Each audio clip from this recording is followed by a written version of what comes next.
Hey guys, welcome back to the channel and welcome to March's wrap-up video. So we are at the end of March and this is a series where I talk about all of the films and TV shows I've watched and all of the books that I've read during the month. Shameless plug as always, over on my video gaming channel, Ember Games, we discuss all of the video games I've purchased and played during the month as well. And both of those videos should be coming out today. So I hope you've all had a wonderful March. March has been quite difficult for me, being honest, so I haven't got that much done really with films, TV shows, books and video games. So this is going to be quite a short wrap up. Hopefully you see more content here because I have been neglecting you guys again. I'm so sorry, but hopefully more content is on the way. Anyway, let's get on with the wrap up. Films. Have I watched a film in March? No, I haven't, I'm afraid. No films to report.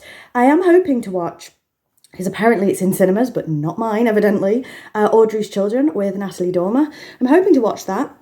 Can't find it anywhere, however, so that's on the back burner. So let's move on to TV shows. So we watched a couple more episodes of Underworld Inc., Underworld Incorporated on Disney+. I don't like it. I've made a decision that I don't like it. So we watched the Fake Pharmaceuticals episode and the Knockoffs episode, and I think that the subject matter is really interesting. Learning more about perhaps a darker side of life that I don't know anything about. I don't know anything about the fake pharmaceuticals trade, obviously.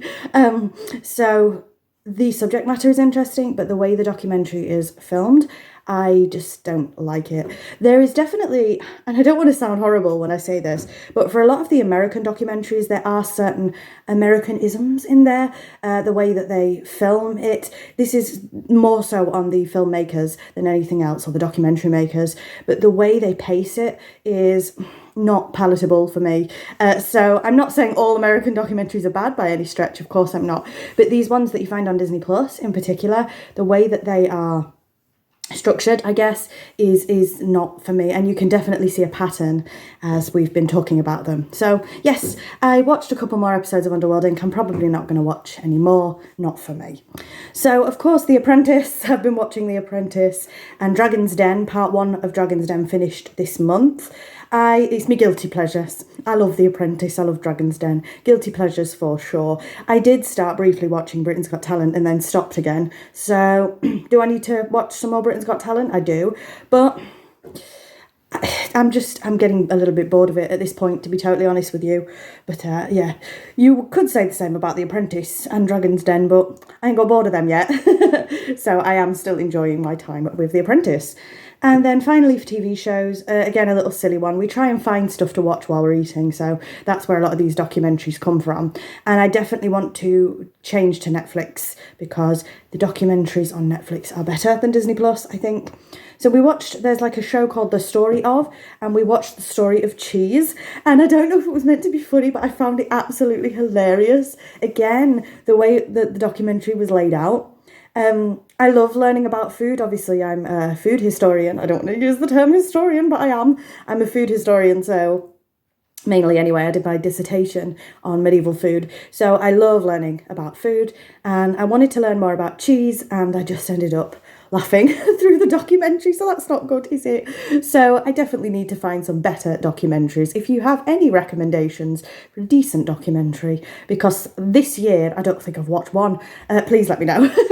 So finally we'll move on to books. So I discussed last month that I had hit a bit of a reading slump again. This month I've read a little bit more, but not much. So I told you guys I was doing a Harry Potter reread, so I've reread Harry Potter and the Chamber of Secrets. Then I read all of Prisoner of Azkaban, and I'm currently on Harry Potter and the Goblet of Fire, so I'm not very far in at all. I think Harry just got to the Weasleys before the Quidditch World Cup, so I'm not very far in at all on this, but this is what I'm going to be reading throughout April, along with hopefully the rest. I am hoping, fingers crossed, to have finished all the Harry Potter books by April.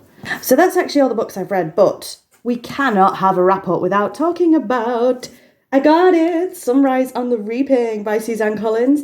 This is the Hunger Games prequel with Haymitch. This is Haymitch's Games. I haven't read it yet because I wanted to finish Harry Potter before I started the Hunger Games, but I'm desperate to read this because I'm trying to avoid spoilers so bad. It's quite a big book, as you can see. I am desperate to read it because I absolutely love the Hunger Games, as you know. Look how excited. I loved Ballad as well, so I'm really excited to read Sunrise, and I know they're making a film for this as well. So hopefully by April's wrap up I would have read Sunrise and we can talk all about it because I'm so happy to have it.